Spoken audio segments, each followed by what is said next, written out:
Si on prend des vedettes, on nous donnera de l'argent. Bon, alors il n'y a qu'à prendre des vedettes. Parmi les lignes de fracture qui dispersent les forces de la gauche, il y a la question du rapport qu'elles entretiennent avec le capital et le capitalisme. Et cette question scinde la gauche en deux camps.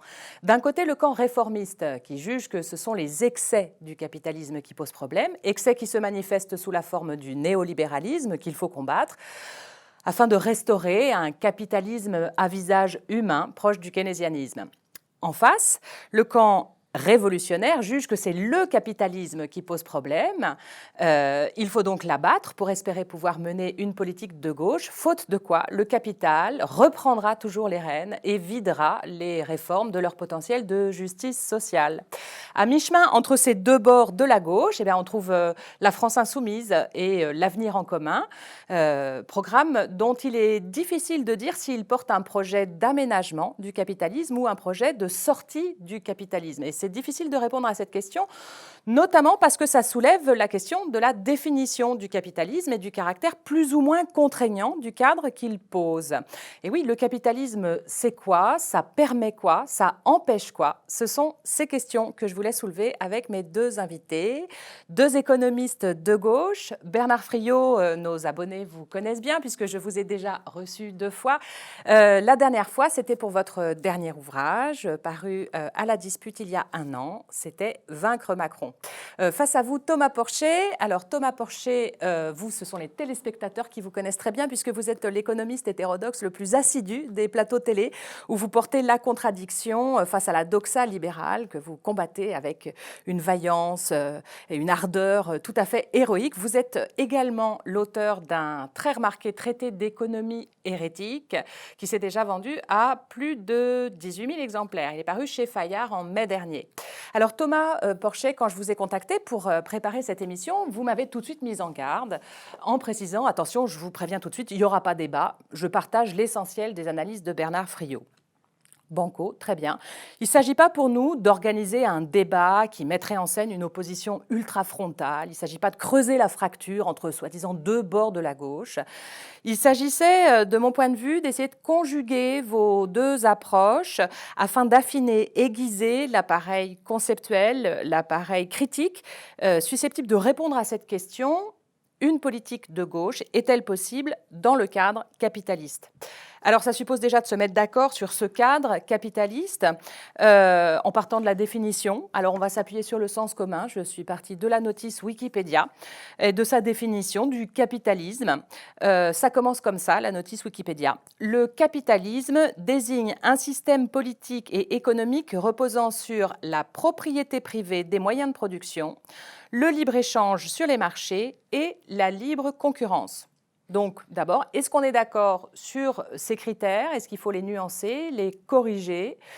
Bernard, on part sur ces prémices? Non. D'une part parce que dans le capitalisme, ceux qui utilisent l'outil de travail n'en ont jamais la propriété d'usage, y compris quand ils en sont apparemment propriétaires, comme les travailleurs indépendants.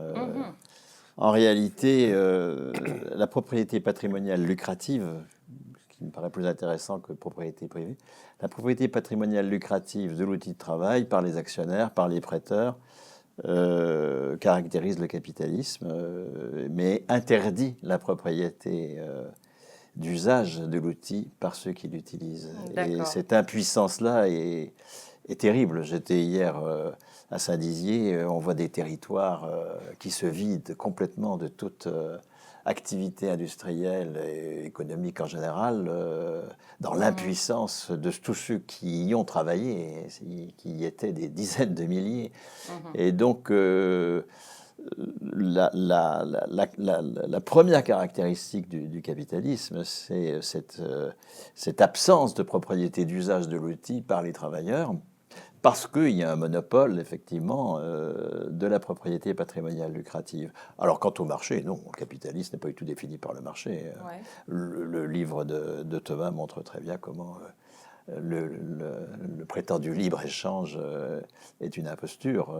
Il s'agit de créer des normes qui créent des monopoles. Hein, et oui, donc, le capital n'utilise le marché que pour construire des monopoles. Et au contraire, une alternative au capitalisme peut s'appuyer sur le marché dès lors que ce marché est débarrassé de la marchandise capitaliste, c'est-à-dire de biens qui sont produits pour mettre en valeur le capital de la propriété patrimoniale lucrative. D'accord. Donc d'emblée, dans la définition de départ, vous apportez des nuances quand même très décisives. Thomas Porcher, par exemple cette nuance, vous, entre propriété lucrative et propriété d'usage, c'est pas un outil que vous utilisez particulièrement? Je suis assez d'accord. Enfin, là, on a eu une démonstration très profonde et je suis assez d'accord avec tout ce qui a été dit. Après, sur la définition que vous en donnez, c'est vrai que c'est la définition qui est la plus acceptée, on va dire, de tous, même si elle est très incomplète, et là, on vient de le voir. Après, on peut mettre des nuances vraiment différentes dans cette définition, parce que vous avez plusieurs nuances de capitalisme. On ne peut pas comparer le capitalisme libéral, que l'on vit depuis les années 80, avec le capitalisme que l'on a connu à l'après-guerre, entre 50 et 70, avec une forte intervention de l'État, avec un État stratège, avec la création de services publics, avec un libre-échange qui existait quand même, mais qui était très limité, avec le capitalisme libéral que l'on connaît aujourd'hui, qui consiste à tout déréguler, à attaquer la sphère publique, à privatiser et à retirer de plus en plus l'État social et même l'État en tant que stratège. Aujourd'hui, quelle est la vision stratégique de l'État ou même du gouvernement de quelqu'un comme Emmanuel Macron? C'est quoi? Il n'y a rien, il n'y a aucune politique industrielle. C'est juste baisser la fiscalité, déréglementer, c'est juste ça. Il a juste été mis au pouvoir pour faire ça. Donc vous voyez, dans le capitalisme, il y a la propriété privée. C'est clair, et ça depuis la nuit des temps, la propriété privée, elle appartient aux capitalistes et pas aux travailleurs. Et d'ailleurs, tout a été fait depuis longtemps pour que le travailleur ne devienne pas un jour capitaliste, salaire de subsistance à l'époque de Smith, etc. Et aujourd'hui encore, salaire minimum et ainsi de suite. Et donc, il y a cette propriété privée. Et puis de l'autre côté, il y a ce rapport de force qui était très clair, même chez les libéraux, entre le capitaliste et le travailleur. Et donc, à la base, tout système capitaliste se nourrit des inégalités. Et ils acceptent les inégalités. Après, quand on dit le capitalisme comme ça, ce que disait Marx, c'est un processus sans sujet.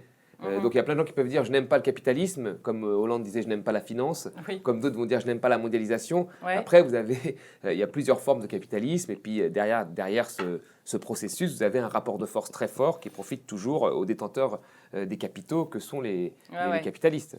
Oui, alors en même temps, qui profite toujours, mais vous, quand même, vous avez tendance à militer plutôt pour un capitalisme à visage humain ou la sortie du capitalisme libéral. Tout à l'heure, vous parliez du capitalisme des années 50 à 70. C'est plutôt cette configuration-là du capitalisme qui semble avoir votre préférence, avec un État social, un État stratège, donc qui laisse imaginer que ce n'est pas toujours le capitalisme qui a l'avantage dans ce type de capitalisme. C'est un rapport de force. Alors, l'après-guerre, le Parti communiste était puissant, beaucoup d'intellectuels regardaient vers l'URSS, donc il a fallu faire un capitalisme plus sympathique que celui que l'on connaît aujourd'hui. Un capitalisme sympa. Non, plus sympathique, j'ai dit. Non, mais c'est vrai que dans l'idéal, quand on discute comme ça, moi, je rêverais d'un autre monde, enfin vraiment, réellement. Mais après, concrètement, et là, je rejoins ce qu'a dit Bernard Friot, quand moi je vais voir des ouvriers, et on va fermer leur raffinerie, le discours de l'anticapitalisme, ils ne le voient pas. Ils voient juste qu'ils ont un emploi, un outil de travail, qu'ils respectent quand même leur outil de travail, que leur outil de travail a une importance. Ils essayent de me le rappeler que la raffinerie, quand même, c'est important aujourd'hui, que ça produit de l'essence, qui est un bien important, qu'on n'est pas dans une société que de start-up. Quel discours je peux leur tenir à eux? Eux, je dois leur fournir des arguments pour prouver que voilà, il faut une politique industrielle en France, qu'il faut que le capitalisme actionnarial fait qu'aujourd'hui les grandes sociétés pétrolières préfèrent investir dans l'exploration-production plutôt que dans le raffinage. Enfin, j'essaie de leur donner un discours pour qu'ils puissent combattre le capitalisme libéral et pas le capitalisme global. Vous comprenez ce que je veux dire? Donc pour moi, il y a deux niveaux de réflexion. Il y a le niveau de réflexion où on doit être en contre-attaque, et il y a le niveau de réflexion où on doit être dans un monde idéal. Et c'est deux choses différentes. Vous partagez ce point de vue, Bernard, en gros, l'anticapitalisme, il n'est pas opérationnel dans une situation de contre-attaque quand on doit aller parler à des ouvriers qui sont en train de se faire déposséder de leur outil de travail? Oui, si on est surtout dans une trajectoire de défensive, comme on l'est depuis une quarantaine d'années, faute d'avoir construit ou continuer à construire les institutions alternatives. Alors, En France, le cadre capitaliste et sa contrainte s'imposent à travers les règles de l'Union européenne, qui s'imposent à nous en tant que membres de l'Union européenne. Et donc, outre la propriété privée des moyens de production, le libre-échange, la libre concurrence, il y a des règles en plus qui s'appliquent, notamment dans les critères de convergence, il y a le principe que le déficit public ne doit pas dépasser 3% du PIB, du produit intérieur brut. Il y a le fait que la dette publique ne doit pas excéder 60% du PIB. Il y a la règle d'or qui précise que l'équilibre budgétaire doit être garanti à moyen terme. Donc, outre les règles de libre-échange, libre concurrence, donc on rajoute cette exigence de ne pas dépasser certains degrés de déficit ou d'endettement. Alors, ces règles-là, ces règles qui sont celles de l'Union européenne, Thomas Porcher, quel regard vous portez sur ces règles? Est-ce qu'elles permettent de faire une politique de gauche? Non, complètement non. C'est des règles qui sont idiotes. Non, absolument pas, puisque elles nous permettent pas d'investir dans les services publics. Enfin, aujourd'hui, dans la vie de tous les jours, on voit très bien les limites aujourd'hui, ou les besoins plutôt en services publics. Vous avez un enfant, vous allez à la mairie, vous demandez une place en crèche, on vous dit il y aura pas de place pour tout le monde. Ça commence comme ça. Ouais. Vous voyez, vous allez à l'hôpital, vous avez des files d'attente aux urgences. Et ces gens-là demandent des choses simples. Ils demandent des moyens et du personnel. Donc c'est très très simple à entendre. Et qu'est-ce qu'on leur répond en face? Non, on ne peut pas parce qu'on doit réduire les déficits parce qu'on a une dette trop importante. Donc on voit bien que ces choses-là, alors déjà c'est un mensonge, parce que quand il s'agit de baisser la fiscalité sur les 1% les plus riches ou sur les grandes entreprises, là il n'y a plus de problème de déficit et de dette. Par contre, quand il faut investir dans la transition énergétique ou dans les services publics, là il y a des problèmes. Donc déjà, c'est un mensonge. Et deuxièmement, on se rend bien compte que ces critères nous empêchent de mener des politiques économiques intelligentes. À la crise, quand il y a eu cette crise financière, les Américains ont été à un déficit qui touchait presque les 10%, parce qu'ils ont soutenu l'activité via leur déficit. Nous, on a commencé par faire ça, et puis après on a pratiqué l'austérité à partir de 2011, et le résultat est là. C'est que vous avez une grosse partie de l'Europe qui n'a toujours pas retrouvé son niveau de richesse d'avant-crise. Et même des régions françaises, les Hauts-de-France, le Grand Est, n'est toujours pas revenu à son niveau de richesse d'avant-crise. C'est-à-dire que ces endroits-là sont plus pauvres qu'avant la crise. Donc quelqu'un qui naît aujourd'hui en France, dans cette région-là, sera plus pauvre qu'il y a 10 ans. Donc on est quand même dans une situation dramatique. Et on vous invoque toujours qu'on ne peut pas le faire à cause de ces critères qui sont stupides. Donc oui, c'est des critères parfaitement stupides et qui, encore une fois, sont des critères du capitalisme libéral, mais qui nous empêchent même de faire de la relance, qui serait plutôt un capitalisme de type keynésien. Ouais. Bernard Friot, sur ces règles européennes qui s'imposent à nous, quel regard vous portez j'ai rien à rajouter. Rien à ajouter. Donc, c'est une certitude, pour pouvoir mener une politique de gauche, déjà, il faut faire péter ce cadre-là, il faut sortir des traités européens. Il n'y a pas moyen de mener une politique de gauche à l'intérieur de ce dispositif-là. C'est impossible. Il a été construit, mais dès l'accord de Paris de 1951, les travaux de Corinne Gobin ont très bien montré que... Alors évidemment, il y a eu en plus l'opération Delors. Oui, on peut préciser l'opération Delors. Delors a été un des hommes politiques les plus nuisibles, évidemment. Oui, on ne dira jamais assez à quel point ce sont les socialistes. Voilà, c'est le Parti socialiste en France qui a vraiment façonné l'Union européenne dans une vision incroyablement libérale. En France, ce sont les socialistes qui l'ont fait. C'est une énigme, une trahison qui n'en finit pas de... c'est une trahison depuis 1920, c'est quand même assez ancien. Pourquoi vous situez à 1920 la trahison? C'est les socialistes, c'est la minorité de la SFIO qui n'a pas voulu se transformer en parti communiste, que je sache. D'accord, ok. Donc l'origine du mal est là. Donc si on comprend bien, ça résonne avec la notion de plan A, plan B qui est mise en avant dans le programme de l'Avenir en commun. C'est que de toute façon, il faut sortir des traités européens pour faire une politique de gauche, soit une sortie concertée à plusieurs, plan A, soit une sortie unilatérale, un peu plus brutale, plan B. Apparemment, d'ailleurs, je crois, vous avez dit l'un et l'autre, tous les deux, avoir voté pour Mélenchon à la présidentielle. C'est le programme de l'Avenir en commun qui était le plus compatible avec vos exigences d'une politique de gauche.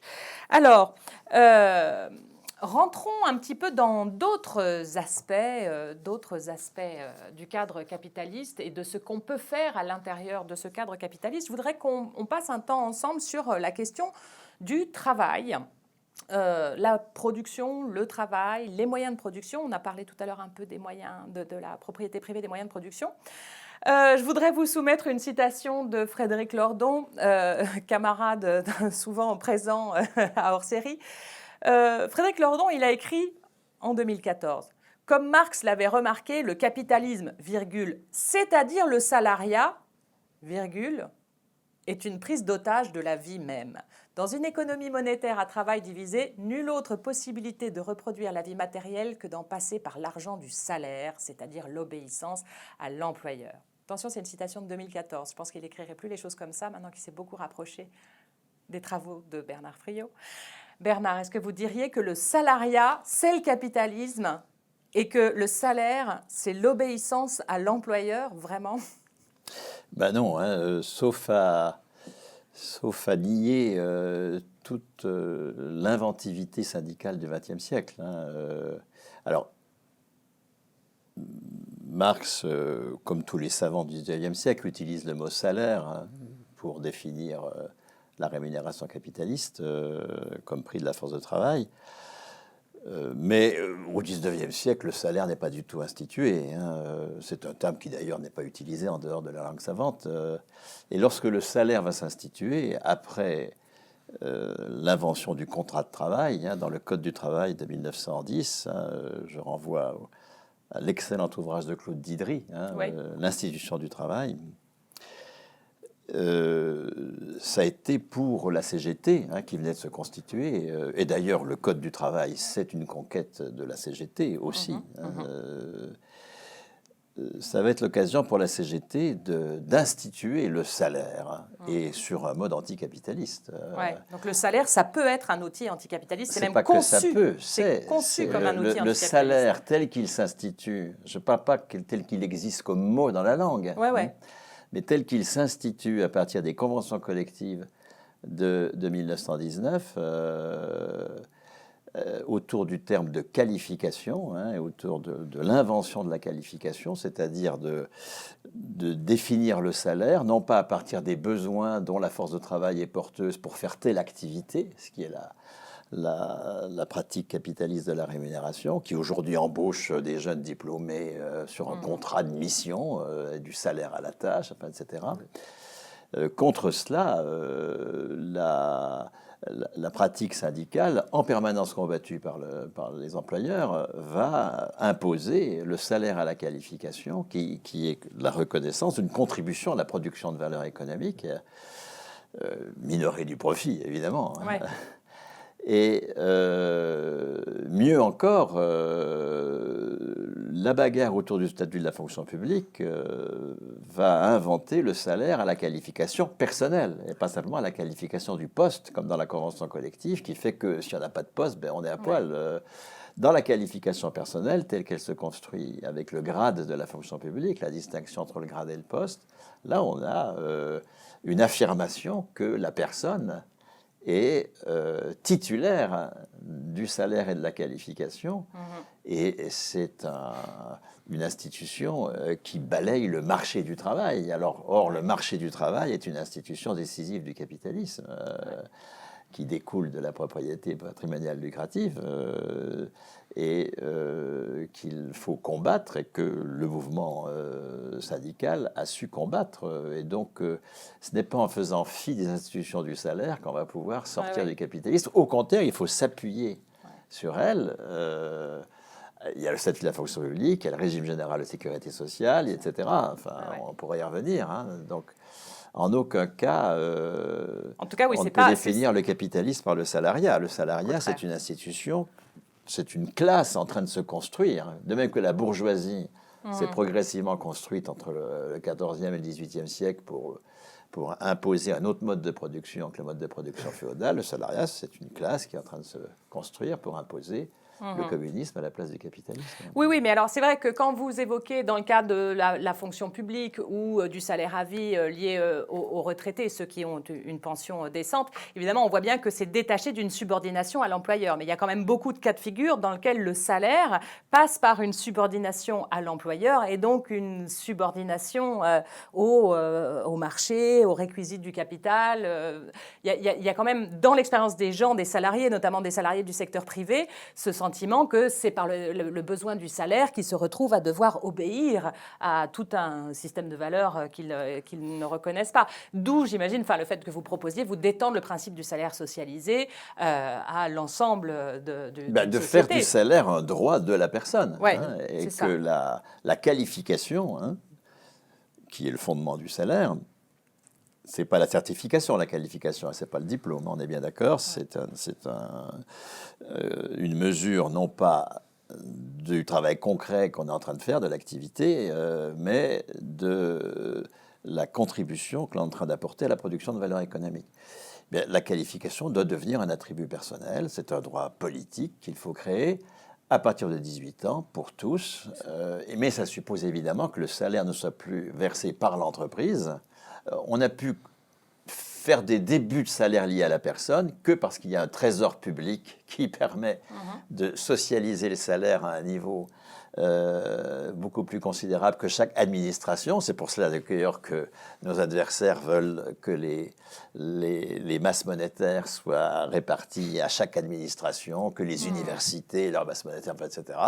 Leur masse monétaire se raconte leur masse salariale, pardon, que les masses salariales soient affectées à chaque administration et que progressivement on ne puisse plus faire de salaire à la qualification personnelle dans la fonction publique.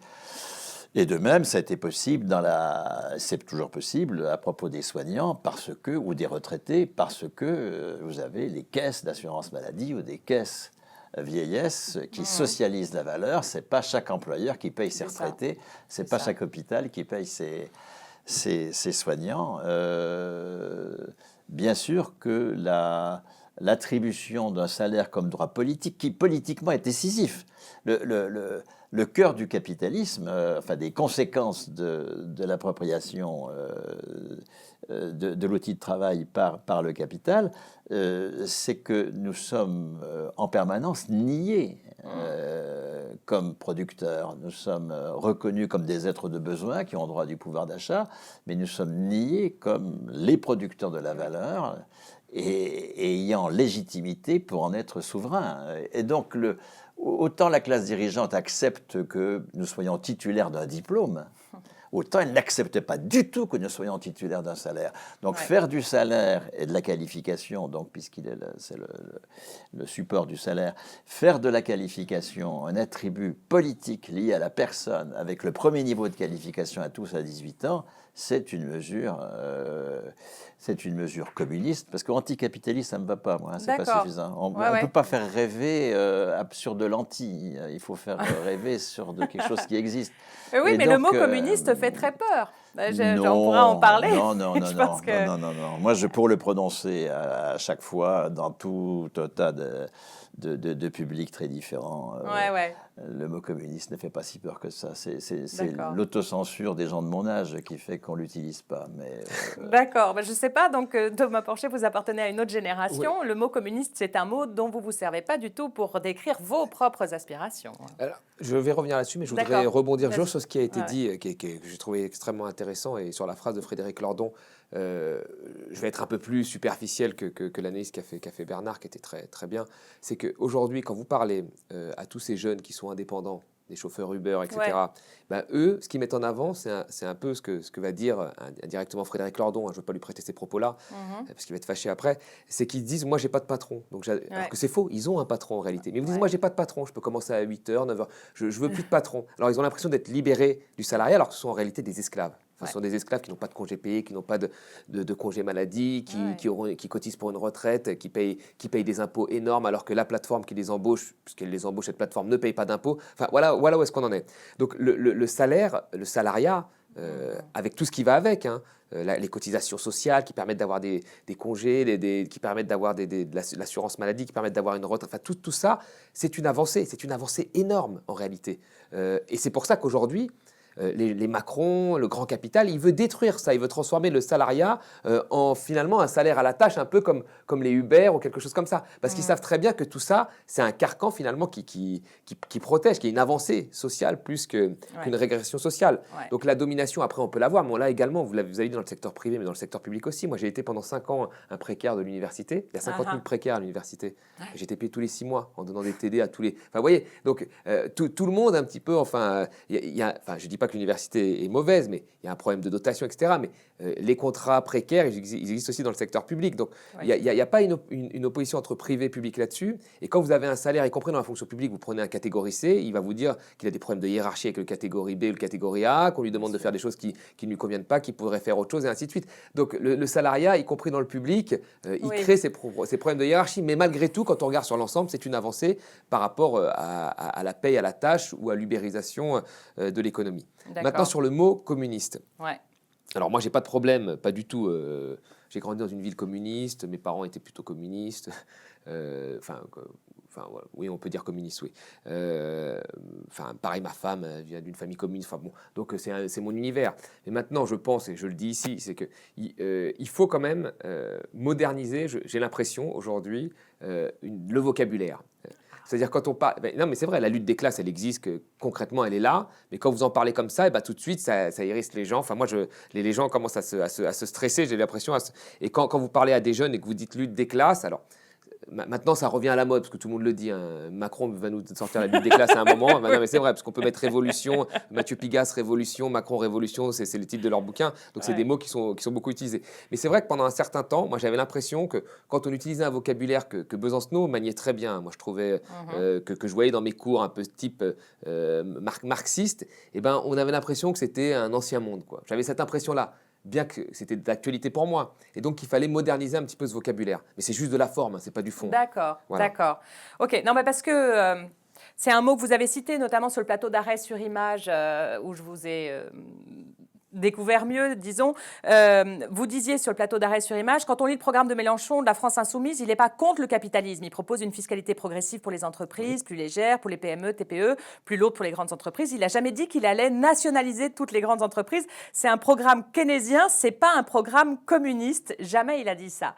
Et donc, il s'agissait, je sentais qu'il y avait de votre part une précaution pour dire attention, c'est pas communiste, comme si ce serait très inquiétant que ce soit communiste. Et puis aussi, et ça il faut y revenir, comme si le programme communiste, c'était nationaliser toutes les entreprises. Et ça aussi, est-ce que le communisme, ça se caractérise par ça? Moi, je vais vous dire mon avis, mais j'aimerais beaucoup entendre l'avis de Bernard Friot là-dessus. Moi, quand on parle de communisme, je pense à les moyens de production qui sont nationalisés. D'accord. Pour vous, c'est ça la définition. Effectivement. Après, le programme après, je l'ai peut-être lu avec le biais keynésien, mais quand je lis l'Avenir en commun, programme de transition énergétique planifié, relance économique, progressivité de l'impôt, pour moi, c'était plus un taux de croissance à 1,5-2%, me semble-t-il. Hein. Et donc, pour moi, on est plus dans un programme capitaliste, mais capitaliste type keynésien. D'accord. Alors, Bernard, est-ce que vous souscrivez à cette formulation, comme quoi le communisme, ça consiste en la nationalisation, étatisation, parce que du coup, c'est étatisation, des moyens de production? Alors, il faut d'abord distinguer étatisation et nationalisation. Ça a été un des enjeux, par exemple, de la nationalisation d'EDF-GDF, quand un ministre communiste, Marcel Paul, l'opère en 1946. C'est contre une tendance tout à fait propre au capitalisme d'étatiser. Hein. Le capitalisme, il étatise. C'est ce qu'il va faire, par exemple, pour le régime général. Le régime général est créé par Croizat, géré par les travailleurs eux-mêmes. Ce sont les travailleurs qui gèrent le régime général, avec 3/4 de salariés dans les conseils d'administration, des conseils d'administration qui ont toute l'autre quart, donc c'est le patronat. C'est 3/4 employés, un quart employeurs qui sont élus à partir de 1947 dans des élections sociales qui sont de grands événements politiques et qui ont compétence générale. Les directions ont une compétence limitée seulement et les directions sont élues par les conseils d'administration. Donc on a une forme de démocratie intéressante, certes par représentation, certes pas suffisamment soutenu par les organisations, si bien que ces élus vont être un peu des techniciens spécialisés, et pas être portés par tout un moment politique de soutien de cette démocratie économique, qui permettra à De Gaulle ensuite d'en finir en 67. Mais précisément pour étatiser. Et c'est Juppé qui achèvera le morceau avec en particulier les agences régionales d'hospitalisation et devenues ARS ensuite, qui sont des monstres bureaucratiques qui se substituent complètement à toute démocratie. Donc, pour le communiste que vous êtes, l'étatisation, là, est une capture... c'est une capture capitaliste d'une institution communiste, oui, bien sûr. D'accord. Bien sûr. Alors, comment appeler ce qu'on veut... Mais le capital a un besoin absolu de l'État, enfin... parce que... non, mais c'est intéressant parce que souvent, dans la tête des gens, le communisme, c'est le tout-État. Alors que justement, vous, qui vous réclamez du communisme, vous méfiez énormément de l'État et c'est un autre modèle auquel vous aspirez. Non, je ne me méfie pas de l'État parce que je ne suis pas irresponsable. Non, je ne me méfie pas de l'État. J'insiste sur ce point parce que Thomas fait allusion à ses années de travail avec Christophe Rameau. Je discute encore avec Christophe récemment. Il me considère un peu trop anarchiste, à juste titre, parce qu'il y a une forme d'irresponsabilité à taper sur l'État quand on sait comment il est vecteur à travers les services publics, à travers le soutien légal aux institutions du salariat, il est vecteur de progrès. Donc il ne faut pas trop taper sur l'État, mais en même temps, c'est l'État du capital. Encore une fois, on ne peut pas imaginer en aucune façon un groupe capitaliste qui n'existerait pas par le marché public. Enfin, les marchés publics sont la vache à lait du capital. C'est donc pourquoi le communisme comme mouvement réel de sortie du capitalisme dans la lutte de classe. C'est pas un idéal, c'est pas un projet, c'est rien de tout ça. C'est quelque chose qui s'observe. Oui, c'est une pratique. Tous les pays capitalistes sont engagés dans une démarche communiste avec des hauts et des bas. Enfin, même que tous les pays qui étaient féodaux ont été engagés dans une démarche capitaliste avec des hauts et des bas, des moments de réaction nobiliaire où la bourgeoisie a été évincée des responsabilités publiques, enfin, etc., etc. Donc là, et on est parti pour quelques siècles. C'est pas des affaires qui se jouent en 5 minutes, tout ça. Et sûrement pas par la prise du Palais d'Hiver, et pas en commençant par prendre le pouvoir d'État, sûrement pas. Ah bon? Non. Encore un autre truc. On garde ça pour après. Étatisation versus nationalisation, il faut affiner encore. Parce on comprend que étatisation est un problème. Donc Marcel Paul, lui, il va essayer de nationaliser et non pas d'étatiser l'énergie. C'est-à-dire de faire un statut de l'énergéticien et gazier, enfin du gazier électricien, pardon, qui donne des pouvoirs économiques au personnel. Qui fait que ce n'est pas une bureaucratie d'État qui va se substituer aux travailleurs eux-mêmes pour décider de ce qu'il en est de l'énergie, de la production d'énergie. D'accord. Et la tentative qu'il fait va être battue en brèche dès son départ.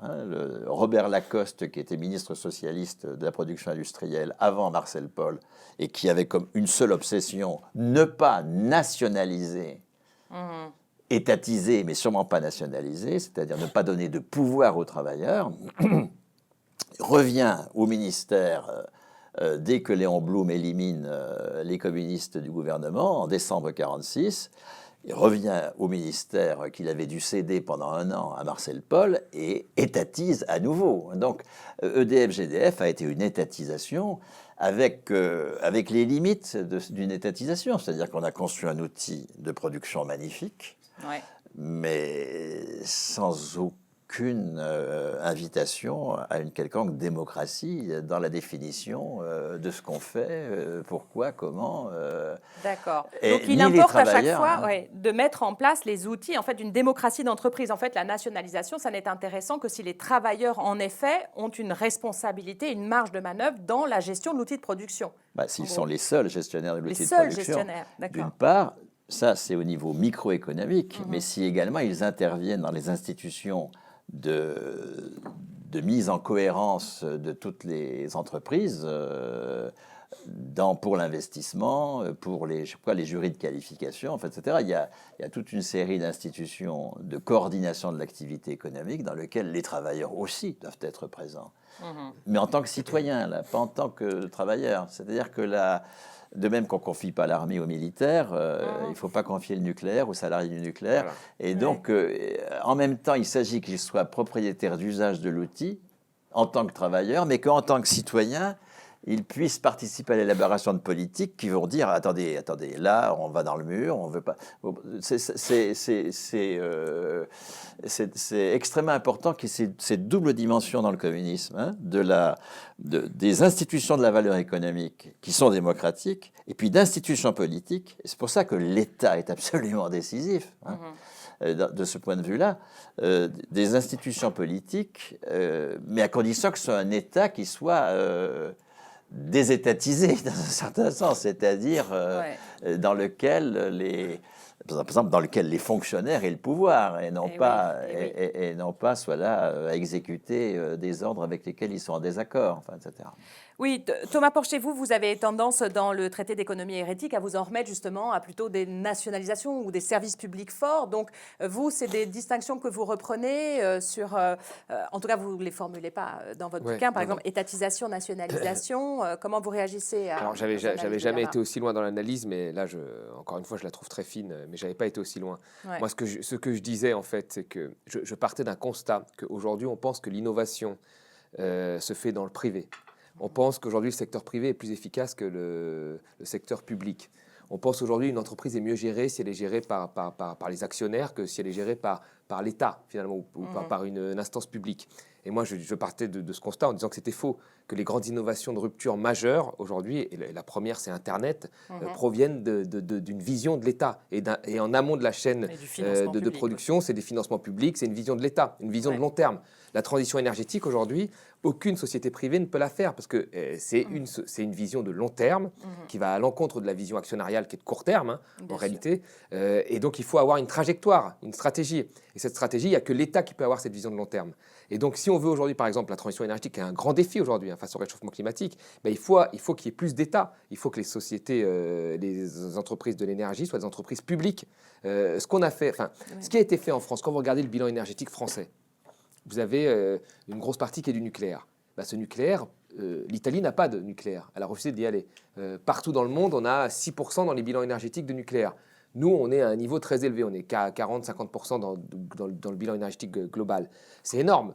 C'est énorme. Et pourquoi on a eu ça ? Parce qu'il y a eu une vision à un moment, le général de Gaulle, qui a une vision stratégique, qui s'est dit voilà, il faut qu'on casse cette dépendance à la volatilité des prix des matières propres, du pétrole et du gaz. Et il faut qu'on ait notre indépendance énergétique. On y a été plein pot. Et là, on a créé une société. Et puis voilà, État stratège. On a construit en une dizaine d'années une cinquantaine de réacteurs. C'est hallucinant. Ça a été très vite. Aujourd'hui, il faudrait avoir ce même type de fonctionnement, mais l'orienter sur la production de renouvelables, sur la rénovation des bâtiments, etc. Ça irait beaucoup plus vite que ce que l'on fait aujourd'hui, de créer des incitations. Vous refaites vos fenêtres, vous payez 10 000 € en moyenne, c'est 10 000 € en mois. Alors vous savez tout de suite qui est-ce qui refait ses fenêtres, 10 000 € en moyenne, puis après, 1 an après, vous avez un crédit d'impôt. C'est idiot. Qui peut sortir 10 000 € pour refaire Vous voyez, donc là, le secteur privé ne veut pas y aller, ça coûte très cher, donc il faudrait que l'État s'en charge. Oui, et en même temps, l'État, là, pardon de citer encore Lordon, mais c'est vrai que je réfléchis pas mal avec ses publications. Dans son bouquin La crise de trop, il nous mettait en garde quand même sur la logique quand l'État s'empare de certains outils productifs, ici en l'occurrence sur la banque. Lordon écrit « Le cas du Crédit Lyonnais a suffisamment montré les limites de la tutelle publique à l'époque néolibérale. » C'est ça, c'est à l'époque néolibérale. Hein. Oui, mais on y est. Il est vrai que depuis ce moment inaugural de 1984 où Laurent Fabius, Premier ministre, assigna aux entreprises publiques pour unique objectif de faire du profit, citation, Fabius a vraiment dit ça, la tutelle en question a perdu jusqu'au sens de sa vocation spécifique et n'a plus été capable de concevoir ni de commander quoi que ce soit qui diffère significativement des objectifs du privé, de fait reconnu comme seul légitime. Comment faire en contexte néolibéral, en contexte mondialement capitaliste, pour que l'État n'épouse pas les vues du capital et parvienne à produire une pensée, une vision économique non capitaliste. C'est toute la question. Si vous voulez un bon État stratège, il faut déjà avoir un stratège à la tête de l'État. ce qui est pas gagné. Ça, c'est la première des choses. Si vous avez un État aujourd'hui qui est un État... EDF appartient à l'État, hein, majoritairement à 80%, plus de 80%. Qu'est-ce qu'a fait l'État pour EDF? Rien. C'est un État pantouflard aujourd'hui qui récupère ses dividendes, qui n'intervient plus. C'est le patron d'EDF qui dit qu'il ne va pas appliquer la loi de transition énergétique quand il ne veut pas l'appliquer. Enfin, on en est là, quoi. Donc là, effectivement, ça ne sert à rien de dire on est public si on ne fait rien. Si on est public, c'est pour reprendre les rênes et faire quelque chose. Donc si on dit cette banque est publique mais qu'on la laisse fonctionner comme une banque privée, ça ne sert à rien, ça c'est sûr. Donc Lordon là-dessus a entièrement raison. Oui, d'accord. Mais donc, ce sont des cadres qu'il nous faut, des cadres avec une pensée non capitaliste, quoi. Bernard. Là où j'introduirais une nuance par rapport à ce que vient de dire Thomas, c'est que quand j'insiste, moi, sur la nécessité de l'État, c'est à côté du fait que ce sont les travailleurs d'EDF qui décident de ce qui se passe à EDF. C'est pas, c'est pour éviter, encore une fois, que pris dans le plaisir technologique de ce qu'ils font, dans le bonheur dans une grosse boîte qui fonctionne bien, etc., ils foncent tête baissée dans des productions qu'une assemblée politique, disons, c'est là que l'État est nécessaire, mais des mêmes travailleurs, encore une fois, nous sommes à la fois travailleurs et citoyens, que c'est des décisions que dans une assemblée politique, on récusera. Et donc, on a besoin de l'État pour corriger éventuellement certaines décisions. Mais l'État qui se substituerait aux travailleurs concernés, là, moi, je suis très, très réticent. Parce que pour moi, le cœur du réacteur, c'est la responsabilité économique des travailleurs. C'est ça.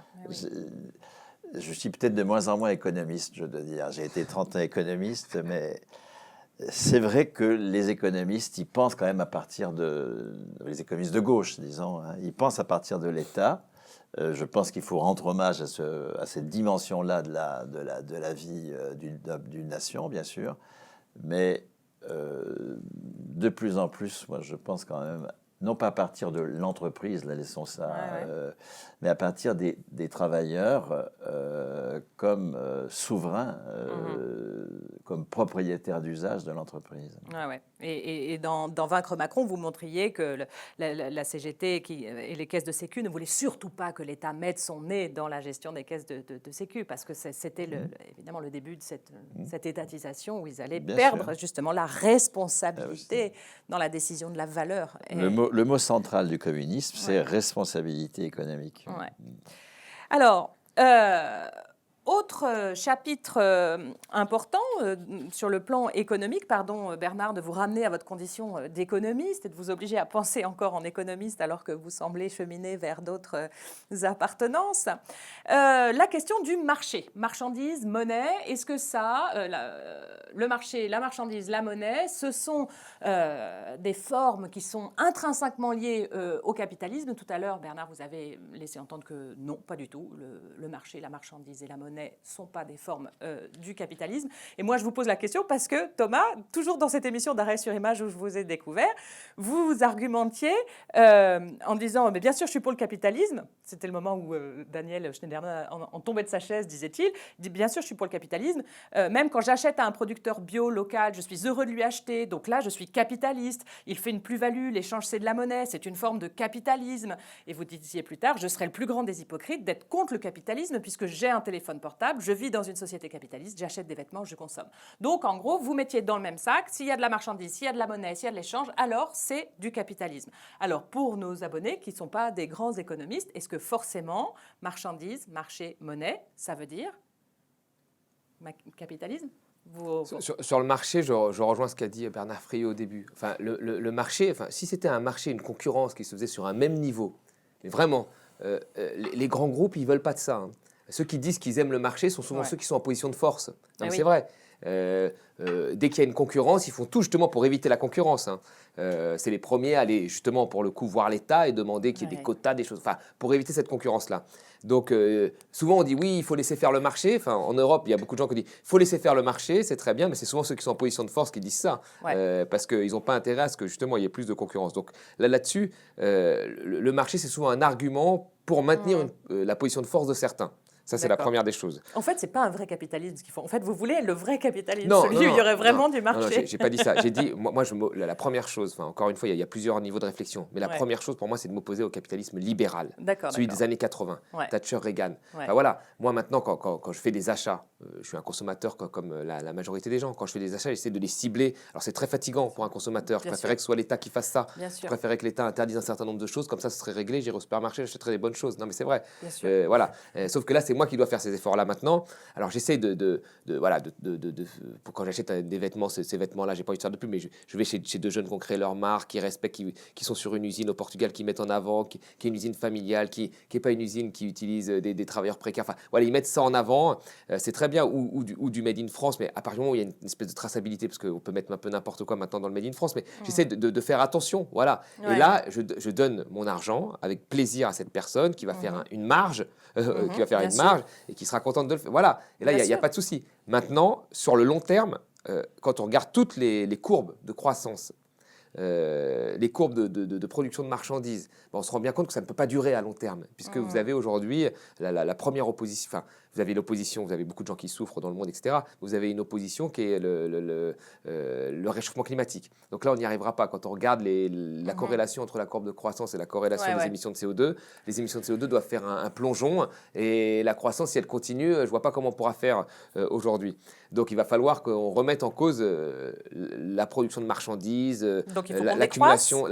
On assume ça. On va devoir se poser la question réellement, sincèrement. Soit le réchauffement climatique, c'est quelque chose de sérieux et on se la pose, soit c'est pas important et on fait semblant de se la poser et on est dans le déni, comme le fait aujourd'hui Emmanuel Macron et la plupart des pays de l'Europe qui n'ont pas respecté l'accord de la COP21, qui est quand même pas un accord spectaculaire. Donc voilà. Donc là, il y a une vraie question là-dessus. Mais sur le court terme comme ça, en tant que consommateur, moi, ça me dérange pas de participer donc à un système capitaliste entre guillemets, à partir du moment où il est bien, quoi. Il est pas libéral, il est convenable, il est acceptable. Voilà. Ouais. Alors moi je l'appelle pas capitaliste ce modèle-là, mais moi non plus. C'est-à-dire que un bien à prix n'est pas une marchandise capitaliste. Il y a des marchandises qui ne sont pas capitalistes. Et moi je souhaite que les biens restent à prix. Il faut augmenter la gratuité. D'abord la restituer en matière d'éducation et de santé, mais l'augmenter aussi au transport de proximité, aux premières consommations d'eau, d'énergie. Enfin, il y a toute une série de gratuités à restituer, à restaurer ou à créer. Mais pour le reste, je crois aux vertus de la monnaie qui objective les rapports sociaux, qui les sort de l'interpersonnalité permanente. Je crois au fait que le marché est un allocateur utile de la richesse. J'ai pas envie d'être contingenté dans mes consommations. À partir du moment où ce qui se présente sur le marché, ce n'est pas une marchandise capitaliste, c'est-à-dire une marchandise, certes, elle est à prix, mais dont l'objectif n'est pas d'abord d'être une valeur d'usage, mais l'objectif est qu'elle mette en valeur du capital. Ouais. Qu'elle génère du profit pour l'investisseur premier. Absolument. Et ce qui pervertit absolument toutes les productions dont l'enjeu, ce n'est pas la valeur d'usage, c'est la rentabilité du capital. À partir du moment où on a sorti, parce qu'on a remplacé la propriété lucrative patrimoniale par une propriété patrimoniale non lucrative, parce qu'on est en propriété d'usage, parce qu'on a supprimé le crédit, il y a peut-être une occasion de le débat crédit et la dette, on va en parler. Pour le remplacer par la subvention, enfin, etc., etc. À partir de ce moment-là, les marchandises sont d'abord définies à partir de leur valeur d'usage. Et moi, je n'ai aucune objection au marché, mais vraiment aucune. Et quelqu'un qui vend un bien à prix, c'est pas un capitaliste. On est capitaliste si, à partir de la propriété patrimoniale lucrative, on exploite le travail d'autrui. Mais les types d'industriels dont tu me parlais tout à l'heure, ou autres, ou un paysan d'une AMAP, je ne sais pas, il n'exploite pas le travail d'autrui. Il a un bien à prix, mais il n'est pas capitaliste. Hein. Il faut bien distinguer les deux choses. Bien sûr. Et donc, sur maintenant la question de la décroissance, il ne faut pas confondre richesse et valeur. Hein. La richesse, c'est les biens et services en tant que valeur d'usage. La valeur économique, c'est ce dont on vient de parler, autour du PIB, etc. On peut produire beaucoup moins de richesses qui génèrent plus de valeur. Parce que, en termes de travail vivant, qui était la source de la valeur, ces richesses vont en inclure beaucoup plus. La façon capitaliste de produire, c'est d'éliminer le travail vivant. Et donc, de multiplier le travail mort avec tous les... C'est quoi le travail l'outil. mort, ouais. Ben, c'est tout l'outil. Hein. C'est le travail passé coagulé dans des machines. Hein. Ah oui, d'accord. Ah oui, ça, c'est du travail mort. Mais quand Marx dit le mort s'empare du vif, ça veut dire qu'on a un mode de croissance dans lequel le travail vivant se réduit au bénéfice du travail mort. Et ça, l'empreinte écologique de l'affaire est énorme. Et ça suppose une multiplication des marchandises. Comme le taux de profit diminue, puisque le travail vivant diminue, il faut multiplier la marchandise pour qu'au moins en masse, la plus-value soit suffisante. Et donc, il y a une folie productiviste du capitalisme qui est liée au fonctionnement même du capitalisme. À partir du moment où on va marcher sur les pieds et non plus sur la tête, parce que ce sont les travailleurs qui seront les propriétaires d'usage de l'outil, bon, on va faire des pommes. Et une pomme, ça a la valeur nutritive de 30 pseudo-pommes achetées. Donc, au lieu de produire 30 pommes, on va en produire une. Ouais. Hein. Donc, on va effectivement décroître en termes de quantité de marchandises, mais on aura cru en valeur parce que pour faire une pomme, il faut plus de travail que pour en faire 30 fausses. Ouais, d'accord. Ok. Et donc, il n'y a pas de... il peut y avoir croissance en valeur économique avec une réduction du nombre de marchandises produites. Mais alors là, le modèle que tu dessines, ça donne l'impression d'une incroyable sobriété, frugalité, parce que du coup, on a l'impression, avant, on bouffait 30 pommes, pas très bonnes, mais là, maintenant, on n'en aura plus qu'une. Est-ce qu'il y a, dans une société en salaire socialisé, telle que celle à laquelle on aspire, est-ce qu'il y a une réduction de notre confort de vie sur ce genre de biens essentiels, la nourriture, le logement, le vêtement? Est-ce qu'on doit être obligé d'en rabattre considérablement sur ce qu'on a pris comme habitude de consommation? Enfin, sûrement pas. Enfin, manger des pommes, c'est quand même pas mal. Des vraies pommes, ouais. Ne pas se faire C'était prendre... sur la question de la quantité, c'est qu'on a l'impression que tout à coup, on a vachement moins de choses à bouffer, quoi. Tu vois, en quantité. Écoute, juste. on produit...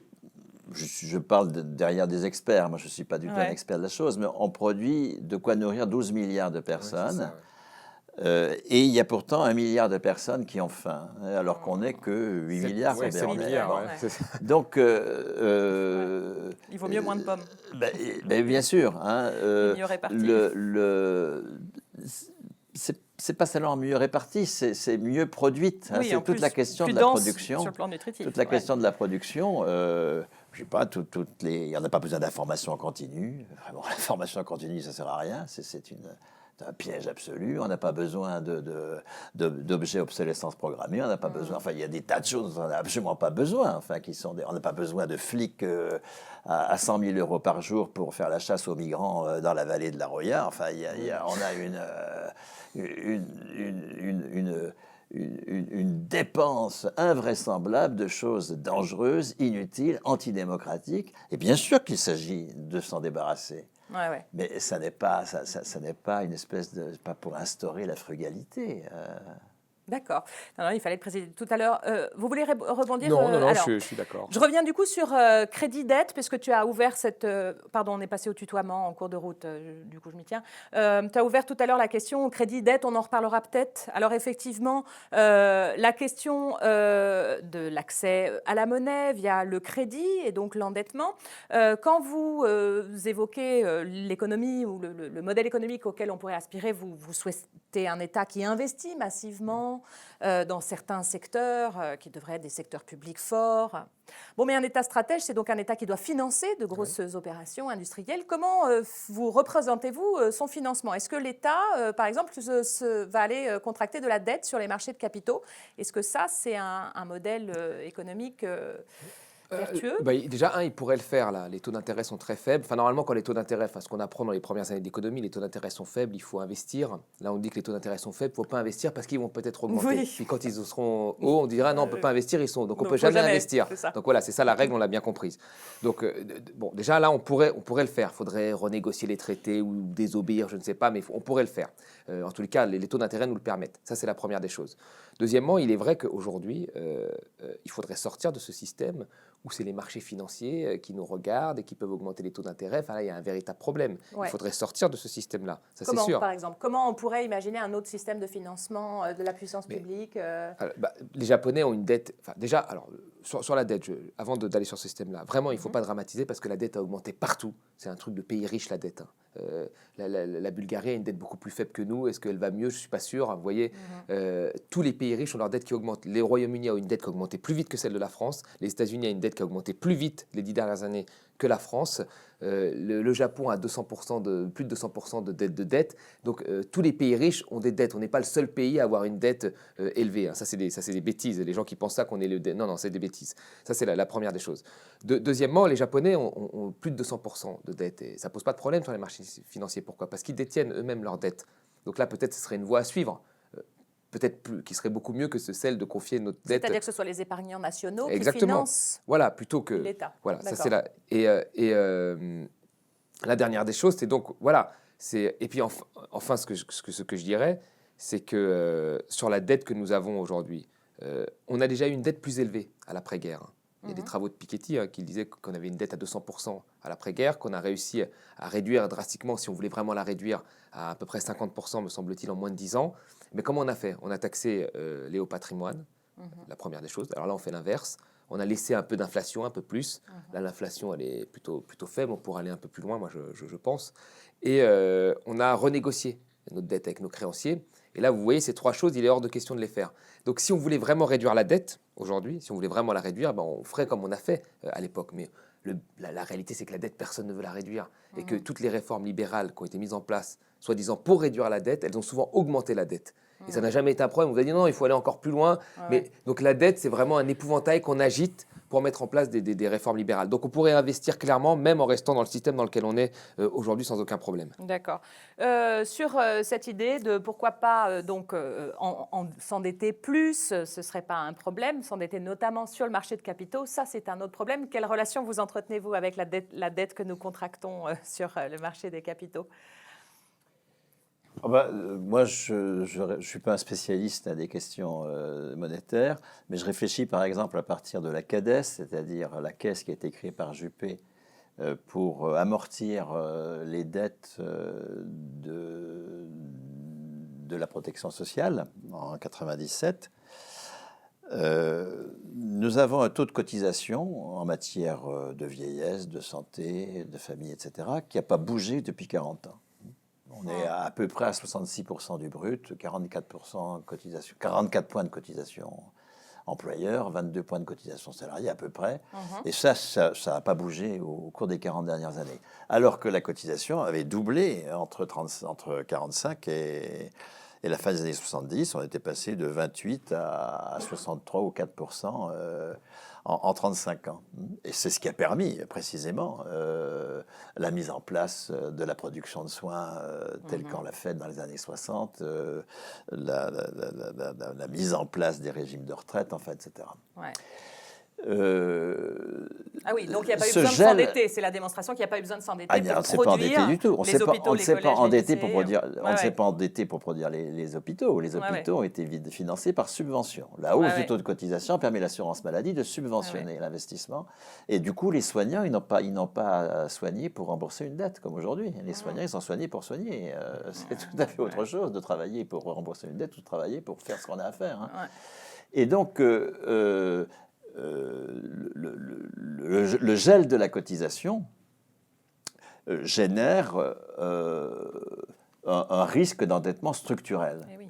de nos systèmes de prestations de protection sociale qui ont été excédentaires, il faut le rappeler indéfiniment, qui ont été excédentaires jusqu'à la fin des années 80. Hein. Malgré le roman ou le rituel automnal depuis 1946 du trou de la Sécu qu'a entretenu la presse aux ordres, enfin, etc., etc. Le capital, évidemment. C'était entièrement faux. Alors, structurellement, le gel de la cotisation fait effectivement qu'aujourd'hui, il y a des risques d'endettement, enfin des risques de déficit qui sont compensés ou combattus par une réduction drastique des dépenses en matière de santé, par exemple. Si bien que le déficit, il est très faible en réalité, hein, il n'y a pratiquement pas de déficit de nos régimes sociaux, mais enfin, la CADES crée donc en 1997 pour amortir les déficits, et pour lequel nous payons une cotisation chaque mois d'ailleurs, hein, pour l'amortissement des dettes liées au déficit, je vais y arriver. Elle a fait cette incroyable performance d'amortir 80 milliards de déficit, enfin de dettes, je vais y arriver, oui, 80 milliards de dettes, moyennant 43 milliards de taux d'intérêt. Enfin, dans les années 2010, qui sont des années à faible taux d'intérêt. C'est une performance. C'est-à-dire que les marchés financiers ont absolument besoin du déficit. Ça leur donne une occasion de ressources tout à fait considérables. Et donc, c'est pour cela qu'il n'y a pas, la dette, elle n'est pas combattue. C'est un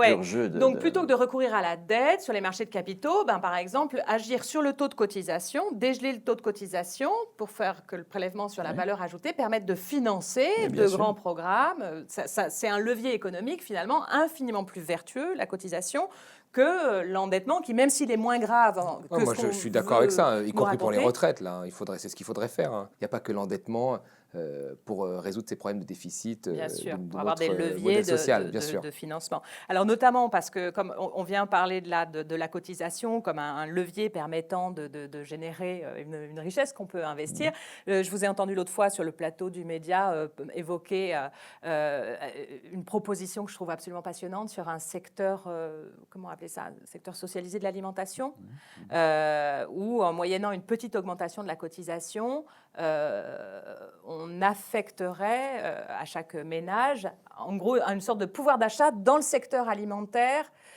bio, équitable, responsable. Vous pouvez reprendre cette idée-là? Je la trouve géniale, j'adore. C'est-à-dire que il s'agit de rendre désirable la hausse des cotisations. Ouais. Nos adversaires, idéologiquement, ont gagné sur ce terrain-là. Hein. Ils ont rendu la hausse des cotisations non désirable, et la hausse des impôts non désirable.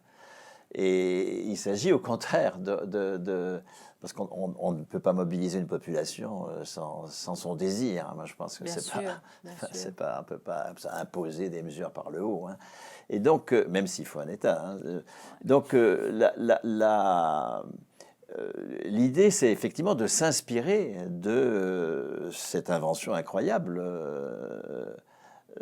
qu'est le fait, de socialiser la valeur économique dans une cotisation, soins, cotisation santé, de financer par subvention l'investissement hospitalier. Et Dieu sait si dans les années 60, la création des CHU, etc., ça supposait la transformation des hospices en hôpitaux locaux, ça a supposé un investissement absolument considérable.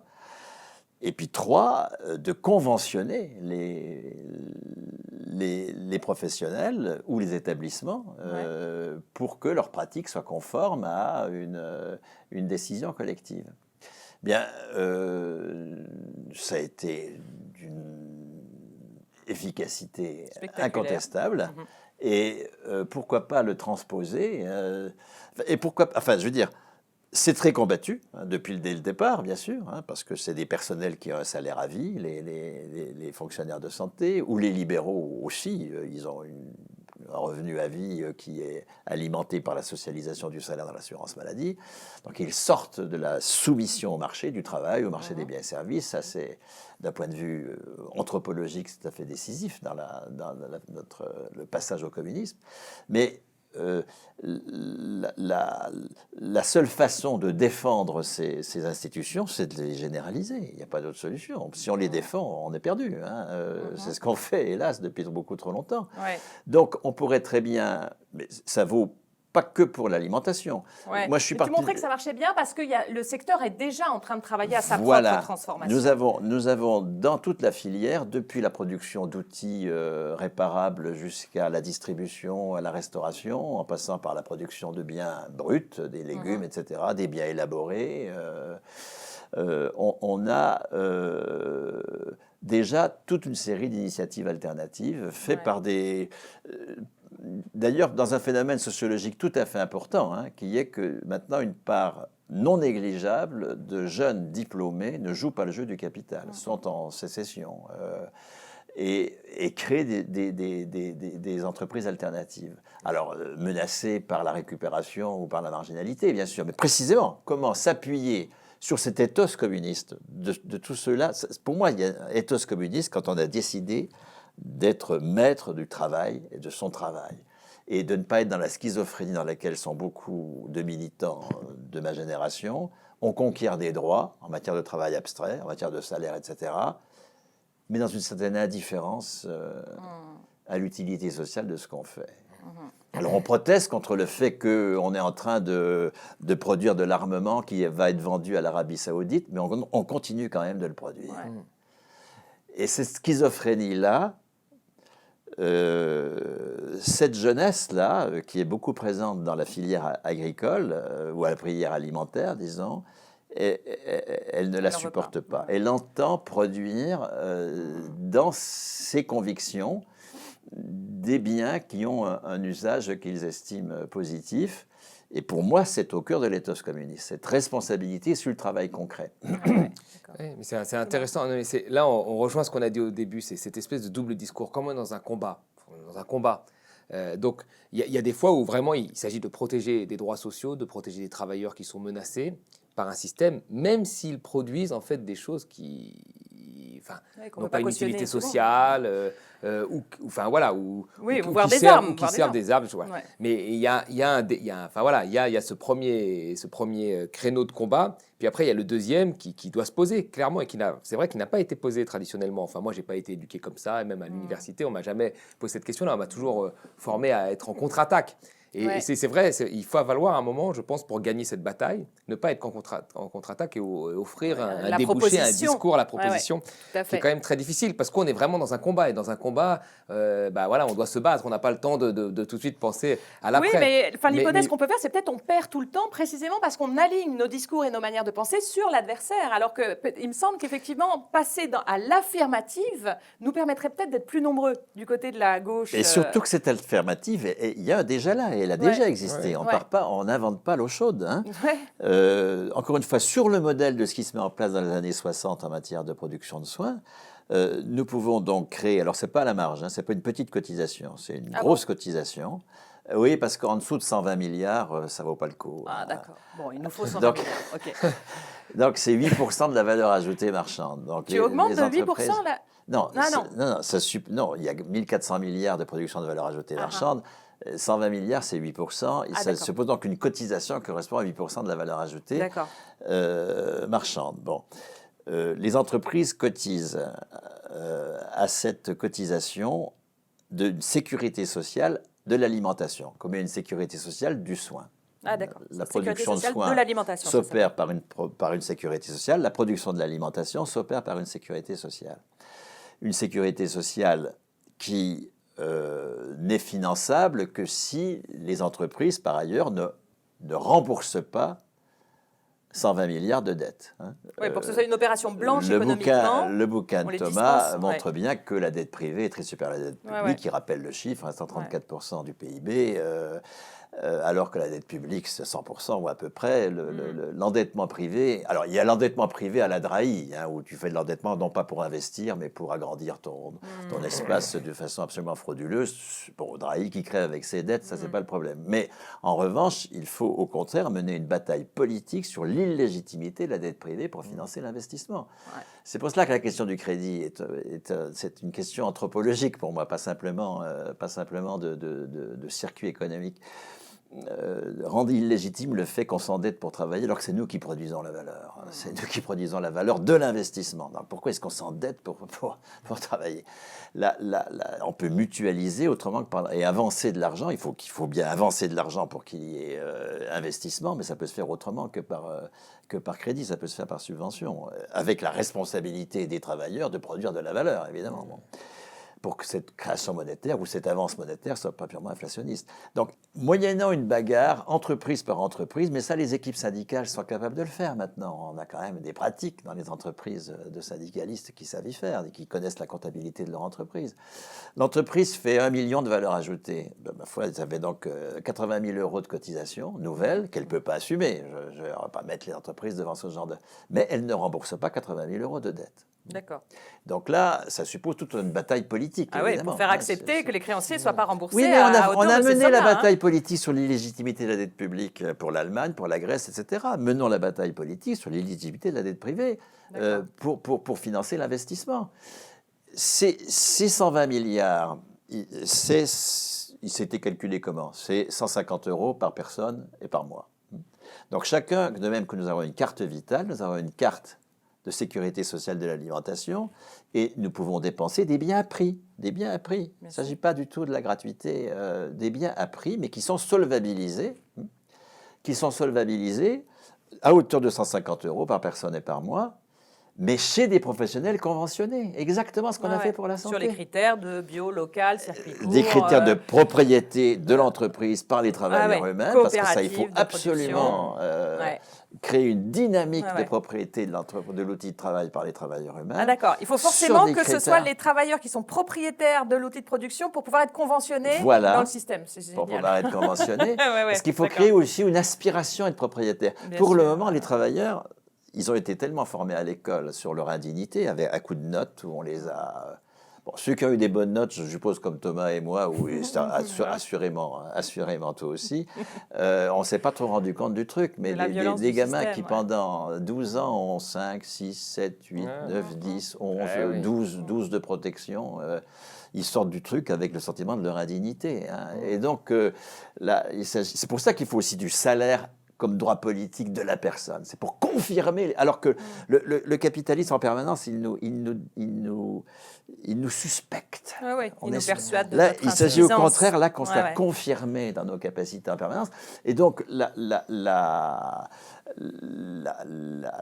cotisation financerait une production, et la distribution, production, restauration, enfin à tous les niveaux, hein, mais exclusivement auprès de professionnels qui correspondent à des normes communistes, c'est-à-dire propriété de l'entreprise par les travailleurs, normes biologiques, enfin, etc., ou agriculture raisonnée. On ne peut pas toujours faire du bio, mais enfin agriculture raisonnée. Distribution donc jamais ni Carrefour ni Lidl ne seraient conventionnés, hein.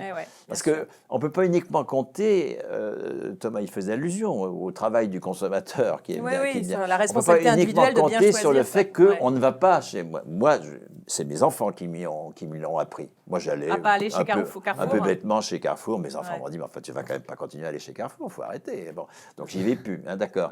Mais il suffit pas de ça, il faut aussi que précisément un dispositif macroéconomique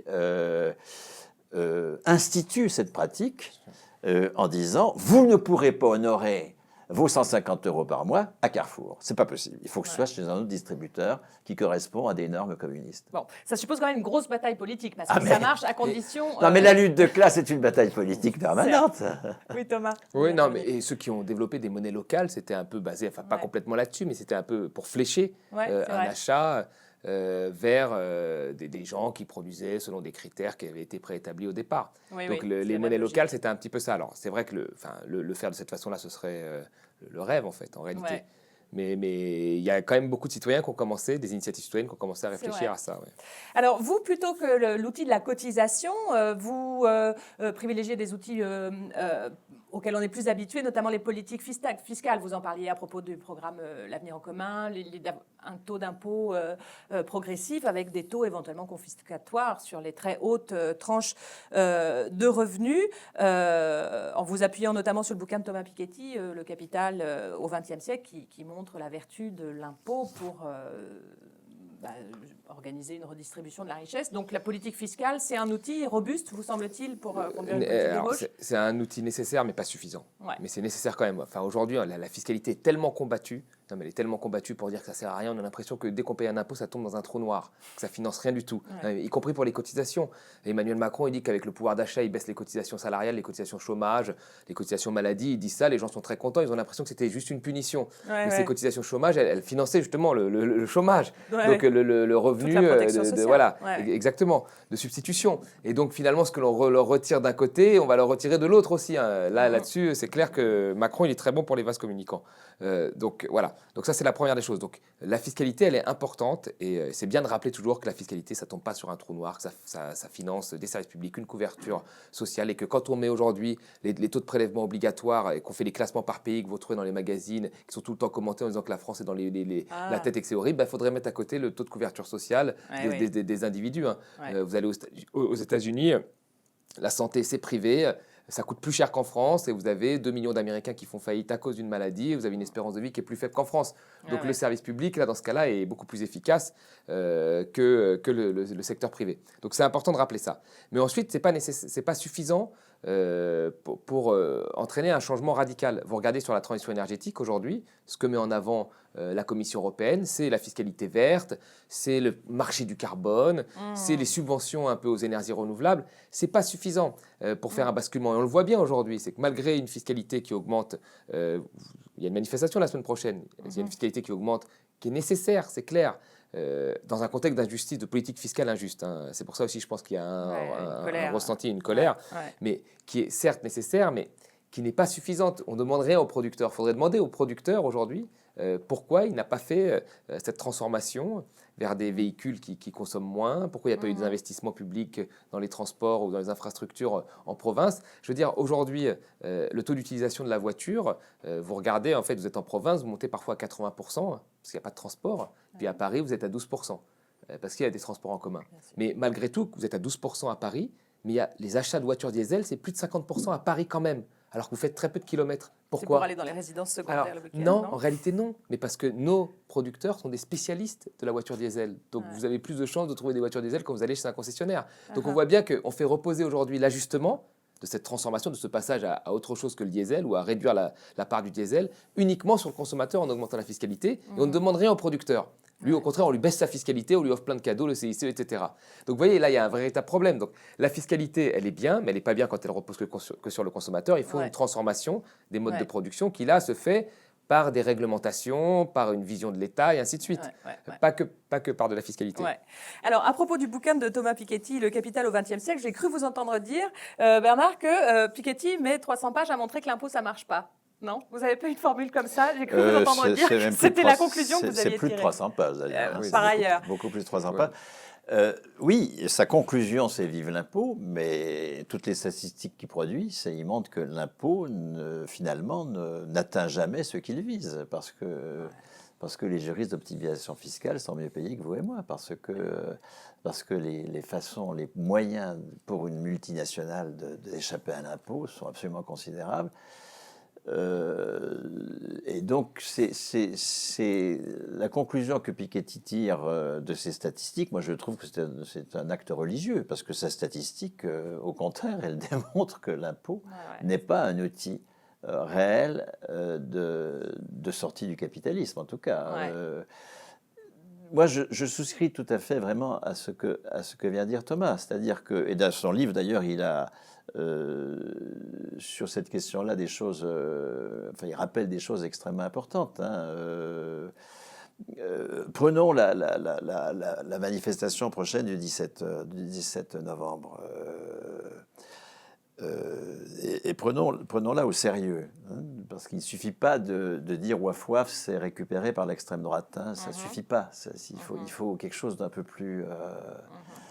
plus sérieux, parce que elle repose sur un sentiment extrêmement juste, qu'on demande à des consommateurs qui sont en général des marchés captifs, parce que il y a 9 millions, je crois, 9 millions de Français qui, de toute façon, ne peuvent pas se passer de la bagnole pour aller au boulot, etc., etc. Bon, parce qu'il n'y a pas de transport en commun, etc.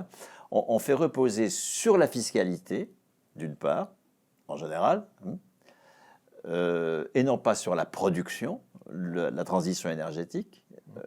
Or, c'est pas par le jeu sur les prix qu'on opère la transition énergétique, et ça je crois que tu le montres très très bien dans ton bouquin.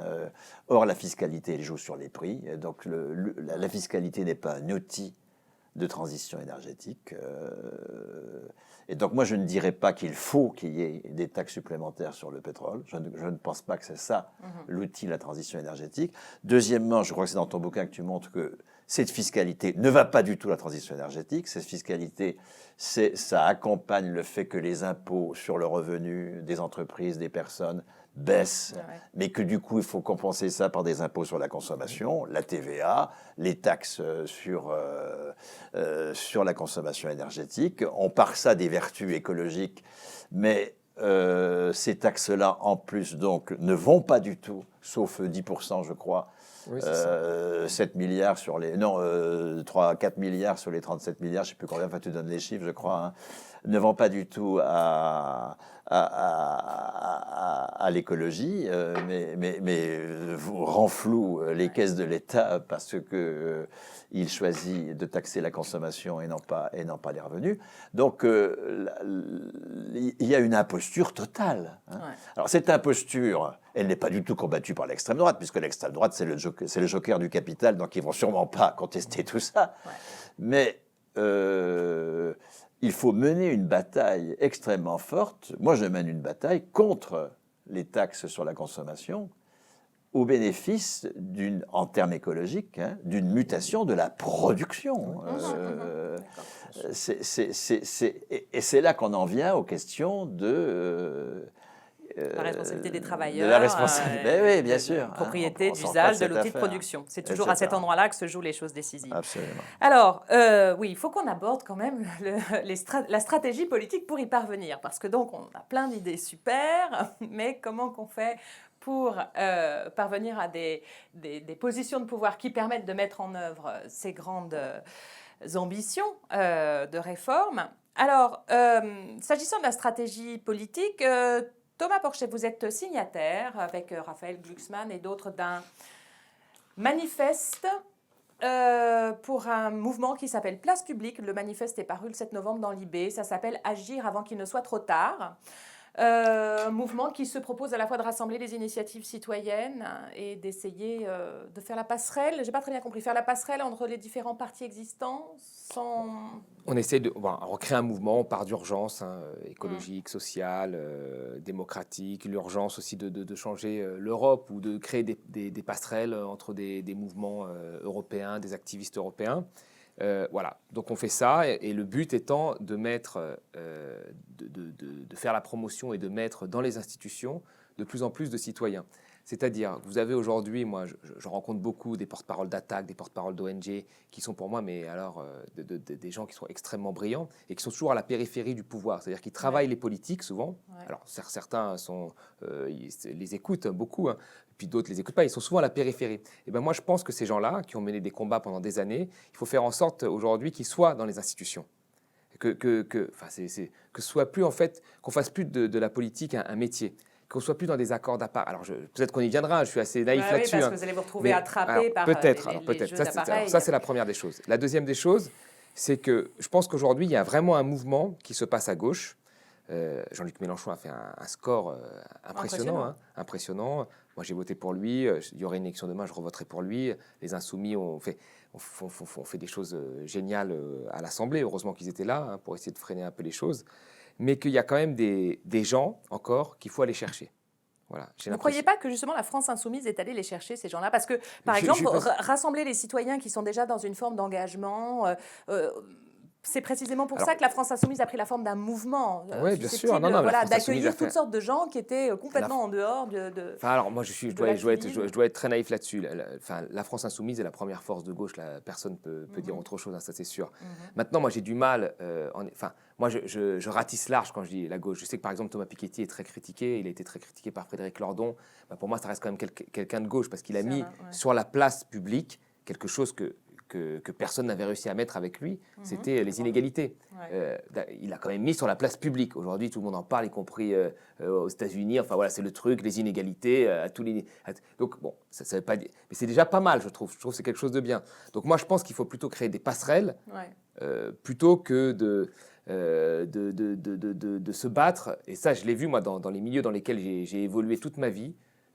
Plutôt d'extrême gauche, entre guillemets, où j'avais l'impression qu'on se battait toujours sur les 20%, lesquels 20% de divergence. Ah oui, d'accord. Alors que si le monde, c'était ce type de débat, ou si le monde, c'était le débat entre Benoît Hamon et Mélenchon, ou si le monde, c'était le débat entre Jadot et Mélenchon, on vivrait dans le meilleur des mondes. Non, mais c'est ça la réalité. On vivrait dans le meilleur des mondes. Et moi, je rêverais que ce soit ce monde-là. Sauf qu'en face, vous avez des gens qui arrivent, qui ont des divergences, des lobbies, qui ont des grosses divergences, qui parfois représentent des marques concurrentes, mais qui se mettent d'accord quand il faut baisser la fiscalité, qui se mettent d'accord quand il faut avoir moins de réglementation, et ainsi de suite. Donc vous voyez, et à gauche, moi j'ai eu l'impression qu'on s'est toujours battu pour savoir qui est-ce qui était plus blanc que blanc et qui est-ce qui était moins blanc que blanc, et ainsi de suite, et qu'à la fin, on a créé plus de divisions. Alors je ne dis pas que le but de mon truc, ce n'est pas de créer une division. Là, on est à 3 ans et demi de la présidentielle, on est très loin. On crée un mouvement comme ça pour essayer de drainer des gens, des forces qui se sentent un peu exclus des partis traditionnels, qui ne s'y retrouvent pas, mais qui partagent des valeurs de gauche. Voilà, et on verra ce que ça fait ensuite. Mais je pense, moi, vraiment qu'il faut plutôt créer des passerelles entre nous que se battre. Et là, la création de ce mouvement, moi, j'ai été beaucoup peiné parce que sur les réseaux sociaux, je me suis fait beaucoup attaquer par la France Insoumise, pour qui j'ai pas des officieux, pas des... Oui, d'accord, pas les cadres, mais voilà, les militants de base. Militants de base. Ouais. Et ça m'a fait quand même beaucoup de peine parce que moi, j'ai l'impression que l'on partage quand même l'essentiel. Mais il y a un effet d'image, je pense, un petit côté bobo, qui est généré notamment par Glucksmann. Oui, mais Glucksmann, c'est une partie prenante, c'est pas lui le chef, c'est une partie prenante. C'est lui qui est invité partout sur les médias. D'accord, ok, mais alors là, c'est les médias qui font une déformation et ils ont tort. Enfin, moi, il y a eu une interview, enfin, j'ai expliqué ce qu'était le mouvement dans un grand quotidien à un journaliste. Il a fait un article, je lui ai envoyé un message, je lui ai dit, le message que je lui ai envoyé, c'était ça. Nul n'est plus sourd que celui qui ne sait entendre. Voilà ce que je lui ai envoyé. Il m'a répondu, non mais attends, tu sais, il faut que l'article circule, etc. Voilà. Bon, voilà. Les médias, c'est très bien, mais vous savez, un tableau, on le voit, c'est le regardeur qui fait le tableau. Ce que disait Duchamp, je crois, c'est ça. Possible, je sais pas si c'est le regardeur qui fait le tableau. Donc voilà, c'est une partie prenante. Dans les gens qui sont, il y a Claire Nouvian, qui a voté Mélenchon, qui l'a dit, tombé dans le domaine public, qui s'est battu pour l'écologie. Vous avez des associatifs comme Olivier Dubouquois qui s'oppose à tous les grands chantiers inutiles. Vous avez Judith Aquien qui a fait une association pour l'accueil des migrants. Donc vous avez quand même plein de gens, et on ne demande pas ce qu'ils ont voté, mais vous avez quand même une grosse partie qui sont quand même des gens plutôt qui sont loin, on va dire, de la social-démocratie. Et vous avez également Raphaël Glucksmann qui représente quelque chose aussi à gauche. Donc voilà, moi je suis plutôt Raphaël Glucksmann sur les migrants. Moi, je trouve qu'il a toujours été impeccable. Là-dessus, on ne peut pas lui reprocher. Sur d'autres choses, je ne partage pas ses points de vue sur la France. Mais c'est ça aussi qui est bien. C'est que malgré nos divergences, sur l'essentiel, on s'entend. Voilà. D'accord. Donc, plutôt une logique de faire passerelle. Alors, bon, en même temps, il ne faut pas sous-estimer quand même le pouvoir de coercition du capital. C'est-à-dire que là, vous dites on est à 3 ans et demi de la présidentielle, donc il y a quand même la question de la présidentielle de 2022. Je ne vois pas qu'est-ce qui pourrait... Là, il faut arrêter. Non, bien sûr. Non, mais j'imagine bien que ce n'est pas vous qui allez porter le candidat de... Mais Claire, non, mais c'est pas du tout... Voilà. Imaginons que déjà, là, on a créé ce truc. C'est vrai que ça fonctionne bien. Alors, pour le coup, là, c'est qu'on répondait quelque part, moi, je pense, à une demande, puisque je ne sais pas combien de temps ça va durer, mais les 2 premiers jours, on a eu plus de 5000 inscriptions sur le site. Donc, vous dites que vous êtes adhérent. Il y a un premier meeting qui va être fait on a rempli pratiquement toute la salle et on doit prendre une deuxième salle. Enfin, on ne sait pas ce que ça va être parce que c'est quand même le passage. Mais bon, sur les inscriptions en ligne, on a rempli la première salle et le maire de Montreuil a demandé qu'on prenne une autre salle en plus. Donc, il y a quand même quelque chose, des gens qui sont demandeurs de ça. Voilà, et après, on va voir. Si c'était une liste européenne, l'élection européenne, c'est une élection particulière. Et je pense que sur les votes, on se retrouvera beaucoup avec la France Insoumise et beaucoup avec les Verts là-dessus. Il n'y a pas de souci là-dessus. C'est une élection particulière. Mais maintenant, la présidentielle, c'est quelque chose. Enfin, aucun de nous, je pense, n'a la capacité aujourd'hui. Bien sûr, voilà, c'est pas ce que je voulais dire. Et puis alors, attention, vraiment, tout le monde. Claire Nouvion a dit qu'elle ne voulait même pas être sur une liste. Elle fait ça. Raphaël Glucksmann, pour l'instant aussi. Enfin, voilà. Et on nous avait proposé, c'est comme ça que je l'ai rencontré, d'être sur des listes déjà. Sur les listes d'Europe Écologie Les Verts. Lui, il avait Benoît Hamon qui lui avait proposé. Donc, il a refusé. Donc, c'est pas ça la première motivation. C'est vraiment de créer une effervescence autour de thèmes que nous partageons tous à gauche, malgré nos divergences. Oui, avec un appui surtout sur le terrain, sur les initiatives qui sont déjà en place. Et ça, je pense que c'est un point fort avec la manière de penser les choses de Bernard, parce que cette manière de s'appuyer sur ce qui existe déjà, le déjà là, l'expertise qu'il y a sur le terrain, des pratiques de production alternatives, etc. Donc ça, je pense, Bernard, que ça c'est le genre d'approche que tu peux complètement défendre. Toi, ta manière d'envisager le combat politique, ça se joue à quel niveau? Ça se joue justement dans les expériences de terrain, de pratiques alternatives, de pratiques subversives du capitalisme, ou bien est-ce que les partis politiques sont l'endroit qu'il faut comment dire, tu vois, pénétrer dans le parti pour modifier la ligne? À quel endroit on joue prioritairement le combat politique pour la gauche? Moi, je suis membre du Parti communiste depuis 1969. Donc, c'est dans le Parti communiste que je me socialise politiquement et que je me bats. Et puis, j'essaye de faire valoir, comme tout membre d'un parti, mes positions dans le Parti communiste. J'ai pas de pratique militante en termes strictement politiques en dehors du Parti communiste. Maintenant, si on prend non pas la politique et ses enjeux, pour lesquels je rejoins ce que dit Thomas. Un ami à Nancy me disait il y a quelque temps...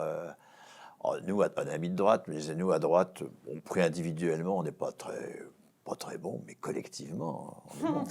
Vous, à gauche, vous êtes plutôt pas mal individuellement. Alors, collectivement, c'est vrai. Qu'est-ce que vous êtes mauvais. C'est tellement vrai. C'est ça.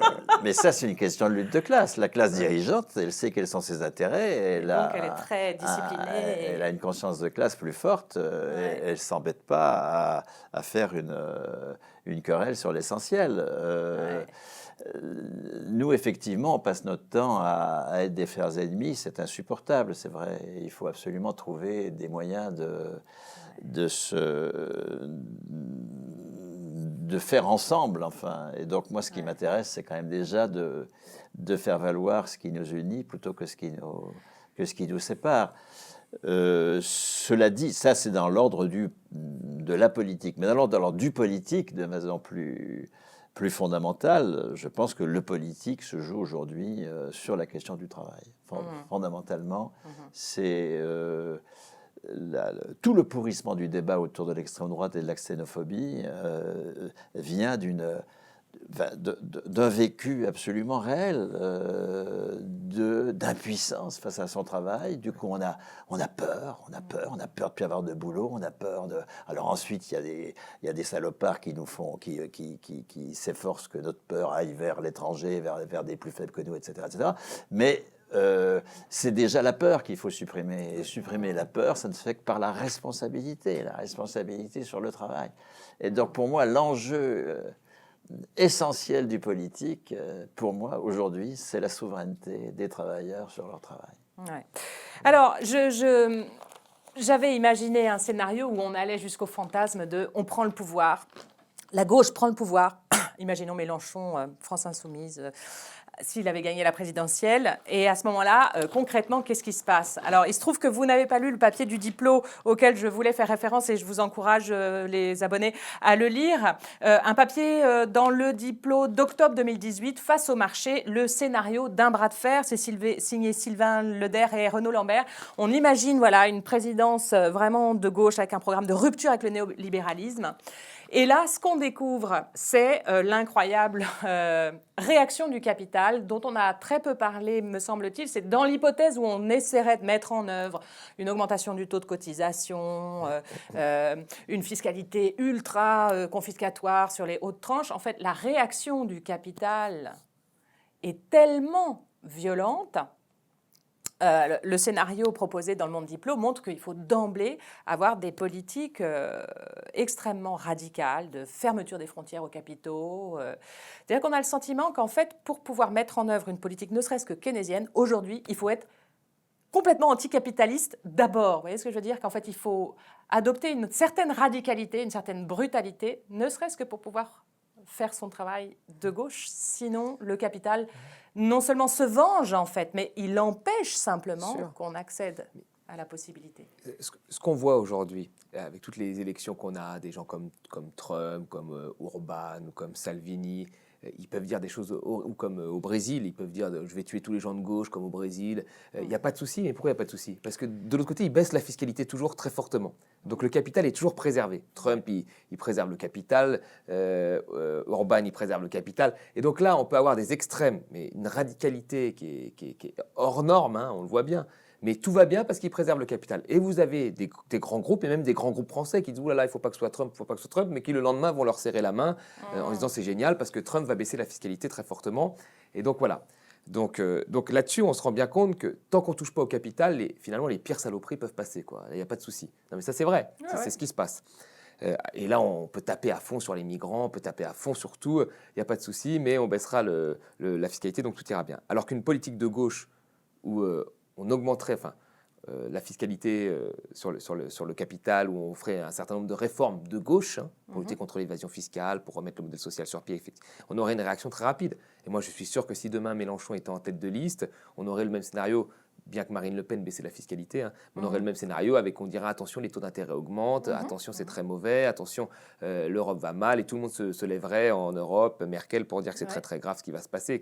Et oui, non, mais on a vu la capitulation de Tsipras, Syriza en 2015, qui est un cas très spectaculaire de ravalement complet de l'ambition de gauche devant la réaction du capital, ici sous la forme de la Troïka. Oui, je finirai juste là-dessus, mais la Grèce n'était rien du tout dans la zone euro, c'était 3-4%.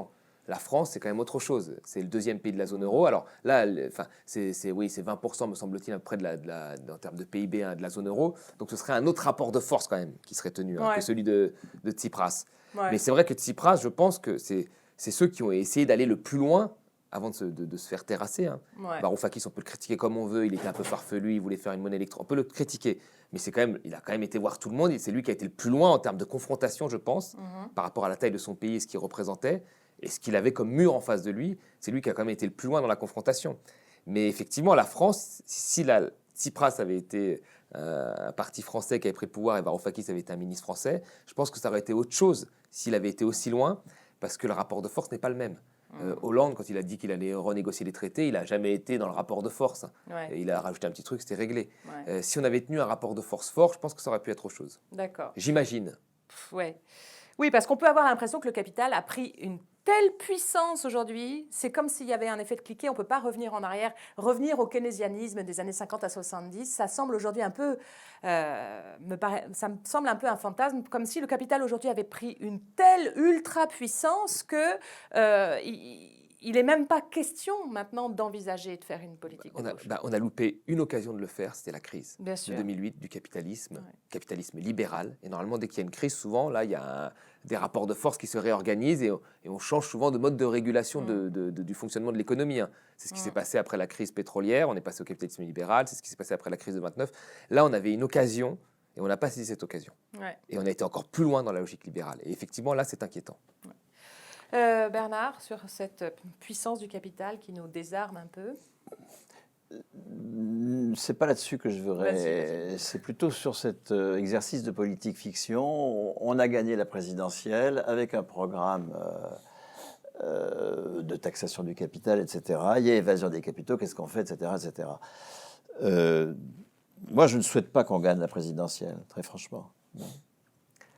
Je souhaite qu'on boycotte l'élection présidentielle. Moi, je me bats dans mon parti depuis très longtemps. L'élection présidentielle, c'est un cancer de la démocratie total. J'étais gamin en 62, mais j'étais absolument contre. Je n'étais pas encore électeur, mais je suis resté absolument contre cette élection au suffrage universel du président de la République. C'est un cancer de la démocratie dont on mesure quand même de plus en plus la réalité. Et encore une fois, le cœur du politique, c'est la prise de pouvoir dans l'entreprise. Je ne vois pas vraiment d'autres possibilités. La bourgeoisie n'a pas pris le pouvoir d'État. Hein. Elle a pris le pouvoir d'État à la fin du XVIIIe siècle, quand elle avait pris le pouvoir économique. Il y a actuellement, dans nos partis, y compris au Parti communiste, il y a une espèce d'inversion des facteurs absolument dramatique. L'enjeu n'est pas de conquérir des positions électorales. L'enjeu est de conquérir des positions sur le travail, dans l'entreprise.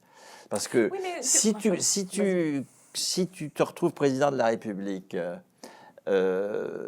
avec des travailleurs qui ne sont pas décidés à diriger les entreprises, tu vas être pris, qui ne sont pas décidés et qui n'ont pas pris qui n'ont pas commencé à l'être. Enfin, c'est pour ça que le processus est long. Le processus est beaucoup plus long que ça. Le processus de la révolution, c'est un processus qui est long et qui ne démarre pas par la prise du pouvoir d'État. Il faut être dans l'État. Si Marcel Paul ou Ambroise Croizat ou Thorez n'avaient pas été ministres, il y aurait des tas de choses qui ne seraient pas faites. Je suis entièrement d'accord. Mais ils étaient sur des strapontins. Ils n'étaient pas du tout au cœur du pouvoir d'État. Ils étaient sur des strapontins pendant 1 an. La bourgeoisie n'a pas été au cœur du pouvoir d'État pendant 3 siècles. Elle a été, de temps en temps, ministre de Louis XIV, parce que Louis XIV menait une bataille contre les féodaux, donc c'était finalement intéressant pour la bourgeoisie de s'allier au roi absolu. Et puis, dès la Régence, dès Louis XV, réaction nobiliaire, on fout en l'air tous ces ministres bourgeois, on remet des nobles, etc. Bon, la bourgeoisie, elle n'a pas pris le pouvoir d'État, d'accord ? La bourgeoisie, elle a pris le pouvoir économique. Et cerise sur le gâteau, elle a pris le pouvoir d'État. Donc moi, je ne milite pas du tout pour la mobilisation autour de la présidentielle et de la victoire à la présidentielle. La mobilisation politique, et moi je me bats dans mon parti à ce propos-là, elle doit d'abord jouer dans le fait de confirmer les travailleurs dans leur dignité d'être souverains sur le travail. Ok. Bon. Vous voulez réagir, Thomas? Non, alors on va rester sur ces magnifiques paroles finales. Merci beaucoup à tous les deux d'avoir participé à cette discussion. J'espère qu'elle vous aura nourri comme elle m'a nourri, qu'elle vous aura donné de l'ardeur dans vos luttes. Et je vous dis à très bientôt pour une prochaine émission. Salut.